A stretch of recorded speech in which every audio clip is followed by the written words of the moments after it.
DGISI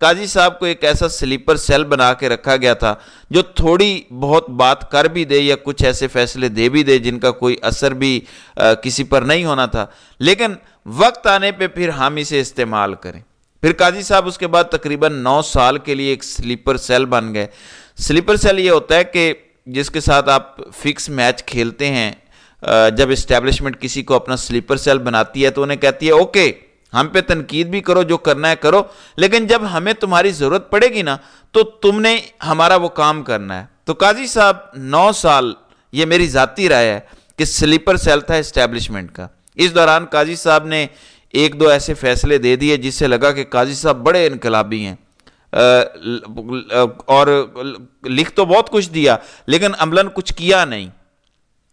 ابھی بھی جب عملی طور پہ کچھ کرنے کی باری آئی تو آپ کے سامنے ہے، سب سے پہلے الیکشن والے معاملے میں بندیال کی پیٹھ میں چھرا گھونپا، وقت پہ الیکشن نہیں ہونے دیے۔ قاضی اور منصور علی شاہ اس کے ذمہ دار ہیں اور کوئی نہیں ہے۔ میں اسٹیبلشمنٹ کو ذمہ دار نہیں ٹھہراتا، کیونکہ تب قاضی اور منصور علی شاہ اکٹھے ہو جاتے، سیم پیج پہ آ جاتے، ایک بیانیہ بناتے تو اس ملک میں الیکشن ہو جانے تھے، اور اگر تب الیکشن ہوتے تو نہ یہ 9 مئی کا ڈرامہ ہو سکتا اور نہ کچھ اور ہو سکتا، اور پاکستان آج آگے بڑھ چکا ہوتا۔ تو اپنا سلیپر سیل ایکٹیویٹ کیا ہے انہوں نے۔ نہ قاضی صاحب کسی ویڈیو کی وجہ سے کمپرومائز ہیں، نہ کوئی اثاثوں کی وجہ سے کمپرومائز ہیں، بلکہ میں اس نتیجے پہ پہنچا ہوں کہ قاضی صاحب شروع سے ہی انہی کا اثاثہ تھے۔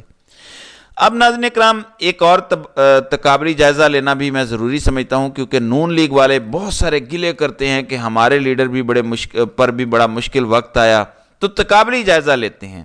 1 ریاست 2 دستور، 2 سابق وزرائے اعظم سے جیل میں روا رکھے جانے والے سلوک میں تضاد، منی لانڈرر، سزا یافتہ مجرم، میڈیا سے بات چیت کی مکمل آزادی، بے گناہ سیاسی قیدی عمران خان، میڈیا سے بات چیت پر مکمل پابندی، منی لانڈرر، سزا یافتہ مجرم، جیل میں 24 ملاقاتیوں سے ایک وقت میں ملنے کی سہولت، بے گناہ سیاسی قیدی 1 ہفتے میں 6 سے زائد ملاقاتیوں سے ملنے پر پابندی۔ بڑے ظلم ہوئے نواز شریف پہ، توبہ توبہ۔ پھر 1 ریاست 2 دستور میں 2 سابق وزرائے اعظم سے جیل میں روا رکھے جانے والے سلوک میں تضاد، منی لانڈرر، سزا یافتہ مجرم بادشاہ سلامت کو مرضی کی ہر ملاقات کی آزادی تھی، جبکہ دوسری طرف ایک بے گناہ سیاسی قیدی، اس کو صرف مخصوص افراد سے ملنے کی اجازت۔ ایک ہی جیل میں قید پارٹی کے صدر اور وائس چیئرمین تک سے ملاقات پر پابندی ہے۔ منی لانڈرر، سزا یافتہ مجرم کو ملاقات کے دوران مکمل رازداری کی سہولت تھی، یعنی کوئی خفیہ ایجنسی کا بندہ یا پولیس یا نیب کا بندہ وہاں نہیں ہوتا تھا، جبکہ بے گناہ سیاسی قیدی خفیہ ایجنسیوں کی زیر نگرانی ملاقات و گفتگو کی ریکارڈنگ بھی ہوتی تھی جب بھی وہ کسی سے ملاقات کرتے ہیں، باقاعدہ یہ سب کچھ ہو رہا ہے۔ یہ چند تقابلی جائزے میں نے آپ کو دکھائے ہیں تاکہ آپ کو اندازہ ہو کہ اس ملک کا سسٹم کس قسم کا کھلواڑ کرتا ہے اور پھر بیانیے بھی خود دیتا ہے۔ ہماری اسٹیبلشمنٹ سارے کام خود کرتی ہے اور بیانیے بھی خود دیتی ہے۔ اب ایک اور نئے بیانیے کے ساتھ ایک نمونہ لانچ کر رہے ہیں شاہد خاقان عباسی کے ساتھ مفتاح اسماعیل کو۔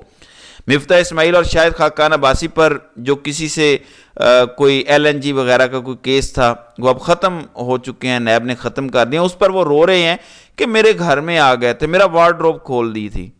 پکڑنے والی اسٹیبلشمنٹ، کیس بنانے والا جنرل باجوہ، کیس بنایا نیب نے، سب عمران خان کو رگڑتے ہیں، کوستے ہیں، آج بھی ہمت نہیں ہے۔ اور جنہوں نے یہ سب کچھ کیا آج انہی کی گود میں بیٹھ کر پارٹی لانچ کرنے کی بات کر رہے ہیں۔ تو ہمیشہ ایسا ہوا ہے، اس ملک کی اسٹیبلشمنٹ نے اپنے موروں کو خود ہی استعمال کیا، جب وہ تھوڑا ادھر ادھر ہوئے تو ٹائٹ کیا اور پھر استعمال کیا۔ عمران خان سے جو زیادہ ان کو دشمنی ہوئی ہے اس کی وجہ یہ ہے کہ آج سے پہلے سویلین بالادستی کا نعرہ صرف ڈیل کرنے کے لیے لگایا جاتا تھا، سویلین سپرمیسی کا نعرہ بھی ڈیل کرنے کے لیے لگایا جاتا تھا، لیکن عمران خان کے سپورٹر سیدھے ہو گئے ہیں۔ انہوں نے فیصلہ کر لیا ہے کہ یہ ملک اب پاکستان کی اسٹیبلشمنٹ نہیں چلائے گی، ہم جب تک جد و جہد کر سکتے ہیں ہم کریں گے، لیکن اب اسٹیبلشمنٹ نے یہ ملک نہیں چلانا، یہ فیصلہ کر بیٹھے ہیں۔ اور یہ چیز اسٹیبلشمنٹ کے لیے قابل قبول نہیں ہے۔ شغل میلے میں آپ نعرہ لگائیں، ہلکا سا فرینڈلی میچ کھیلیں، ٹھیک ہے، ہوتا رہتا ہے۔ نواز شریف نے بھی 2-4 گالیاں دے دی تھی کسی ایک جلسے میں، بس کافی ہے، زیادہ سیریس نہ ہو۔ لیکن یہاں عوام پوری طرح سے سنجیدہ ہو گئی، اور یہ اصل وجہ جس وجہ سے یہ تپے ہوئے ہیں، اور اس عوامی مومنٹ کو پوری طرح سے انہوں نے کرش کرنے کی جو کوشش کی ہے اور جا بجا پلانز بنائے ہیں، بیانیے دیے ہیں، پے در پے شکست پر انہیں پوری طرح سے ننگا ہو کر سامنے آنا پڑا ہے۔ آج عوام کا بچہ جانتا ہے کہ اس سارے ظلم، جبر، دھاندلی اور تباہی کے پیچھے کون ہے، اور یہی چیز ان کو مزید تکلیف دیتی ہے، کیونکہ اس سے ہوتا یہ تھا پہلے کہ جب اسٹیبلشمنٹ ایک بات کرتی تھی، ملٹری کی جانب سے کوئی پیغام آتا تھا، تو سیاسی پنڈتوں کے ساتھ ساتھ عوام بھی احترام کرتی تھی کہ انہوں نے کہہ دیا ٹھیک ہی کہا ہوگا۔ مگر اب ایسا نہیں ہے، جب بھی یہ ایک بیانیہ لانچ کرتے ہیں، جب بھی یہ کوئی سٹانس لیتے ہیں، عوام سامنے آ جاتی ہے۔ یہ وہ تکلیف ہے جس کا کوئی مداوع نہیں ہو پا رہا، اور یہی چیز انہیں عمران خان سے نفرت میں مزید بڑھا رہی ہے، کیونکہ عمران خان نے عوام کو وہ شعور بخشا ہے جسے یہ اپنے لیے زہر قاتل سمجھتے ہیں۔ تو ناظرین کرام، آپ کی اس ویڈیو کے حوالے سے کیا رائے ہے؟ آپ اپنی رائے کا اظہار کامنٹ سیکشن میں ضرور کیجیے گا۔